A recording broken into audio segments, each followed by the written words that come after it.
जय हिंद दोस्तों। स्वागत है आपका आपके अपने YouTube channel learning point with Abhishek sir पर। दोस्तों, आप सबके लिए इलाहाबाद हाई कोर्ट के लिए स्पेशल पेड बैच चलाया जा रहा है, जिसमें आपको 5 डिक्टेशन डेली प्रोवाइड किए जाएंगे। 3 डिक्टेशन आपके निबंध, जीवनी, योजना, कुरुक्षेत्र, कहानी और आध्यात्मिक लेख के होंगे। 2 मैटर आपको संसदीय मैटर प्रोवाइड किया जाएगा पंक्चुएशन के साथ, जैसा कि पिछली बार स्किल टेस्ट में बोला गया था। जिस पत्रिका से पिछली बार डिक्टेशन बोला गया था, वो पूरी पत्रिका आपको कंप्लीट कराई जाएगी। इसके अलावा जब आपका स्किल टेस्ट डेट लगेगा तो आपको रेगुलर लाइव सेशन अटेंड किए जाएंगे। इसकी जो फीस रखी गई है वो है 500 रुपये। इसी फीस में आपको आपके स्किल टेस्ट तक डिक्टेशन प्रोवाइड किए जाएंगे।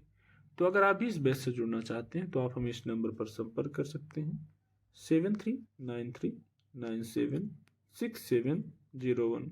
आप हमें इस नंबर पर व्हाट्सएप या टेलीग्राम पर मैसेज कर सकते हैं और बैच की इंफॉर्मेशन ले सकते हैं। डिक्टेशन शुरू होगी 5 सेकंड बाद।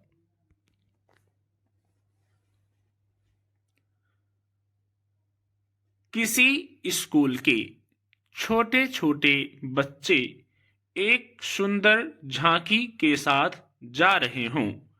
उनमें सबसे आगे एक बच्ची भारत माता बनकर तिरंगा हाथ में थामे चल रही हो।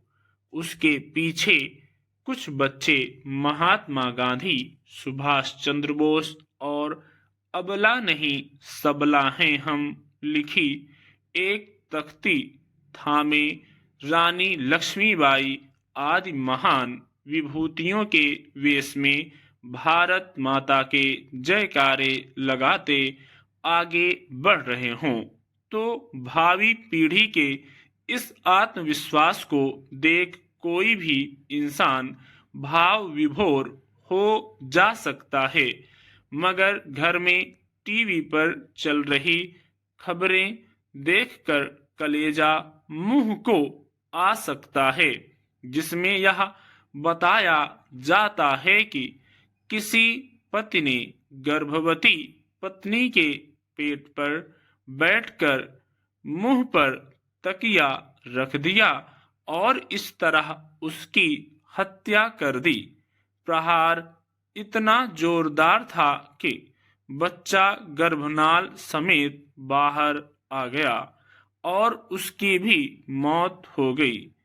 फिर इसी क्रम में अगली रोंगटे खड़ी कर देने वाली खबर आती है कि एक पूर्व सैनिक रहे पति ने अपनी पत्नी की हत्या कर दी, फिर छोटे छोटे टुकड़े कर उन्हें कुकर में उबालकर पास के झील में फेंक आया।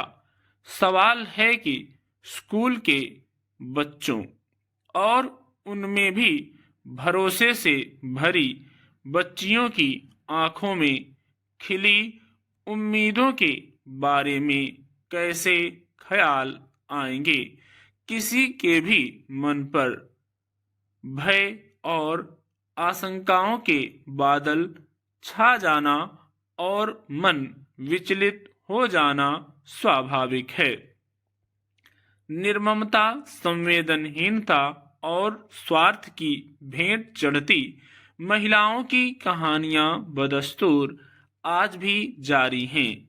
इन कहानियों ने कई बार क्रूरता की चरम सीमा देखी है और नित नए कलेवर में आपराधिक मानसिकता वाले पुरुषों के बल प्रयोग की साक्षी बन रही हैं।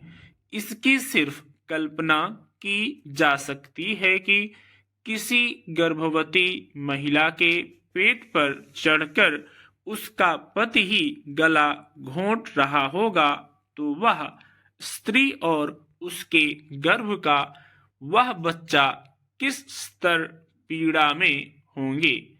सिर्फ शक के आधार पर कोई व्यक्ति ऐसा जघन्य कृत्य कर सकता है।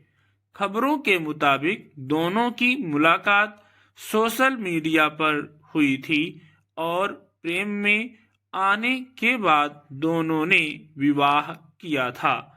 तो एक आम सामाजिक धारणा और सोच के अनुसार ऐसा लग सकता है कि सोशल मीडिया पर चढ़े प्रेम के रंग में सच्चाई ही कितनी होगी और इसीलिए लड़की को यह दुख भोगना पड़ा। मगर उसी शहर में हुई दूसरी घटना के संदर्भ में देखें तो माता पिता ने फौजी लड़का खोजकर अपनी बेटी की शादी की थी। फिर उसके लगभग 10 वर्ष बाद पत्नी को मार काट कर उबालकर फेंक देने की घटना को किस नजरिए से देखा जाएगा? क्या यह ऐसी पहली घटना होगी जिसमें पति का दिमाग इतना खराब हो गया कि उसने हत्या कर दी और साक्ष्य छिपाने के लिए खूब दिमाग भी लगाया? या फिर वह स्त्री लंबे समय से घरेलू हिंसा का शिकार हो रही होगी और अपने बच्चे का मुंह देख लोक लाज मर्यादा के भय से मौन रही होगी? स्टॉप।